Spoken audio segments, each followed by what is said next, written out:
28 June 2024 জুমার পূর্বে যে লোকেরা বলে না গরিব মানুষ 500 বছর আগে জান্নাতে যাবে, এই গরিব আর ধনীরা যাবে 500 বছর পরে। এই গরিব মানুষ মানে দিনদার গরিব মানুষ, শতভাগ দিনদার গরিব মানুষ। তো যারা শতভাগ দিনদার ধনী, সে তাদের চেয়ে শতভাগ দিনদার গরিবরা সে 500 বছর আগে জান্নাতে যাবে।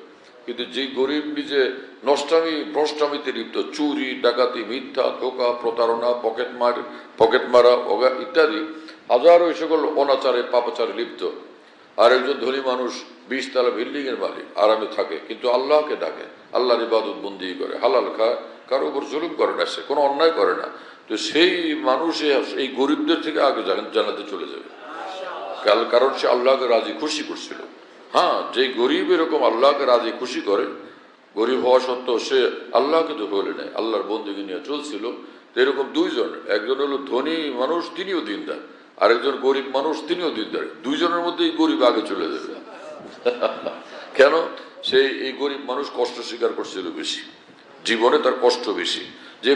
যে আল্লাহ কষ্ট স্বীকার করে সবর করছে, আল্লাহর উপর রাজি থাকছে, তার মর্তবা বড়, সেজন্য সে আগে চলে যাবে। কথা বুঝুন না, খালি গরিব হওয়ার কারণে না, বরং সেই সঙ্গে আল্লাহর জন্য কষ্ট স্বীকার করছিল, সেই কষ্ট স্বীকারের কারণে সে আগে চলে যাবে। হ্যাঁ, অভাব অনটনের মধ্যে, কষ্টের মধ্যে সে আল্লাহকে ভুলে নেই, সেজন্য তার মর্তবা বড়। আল্লাহ তাআলা আমাদেরকে বুঝ দান করেন।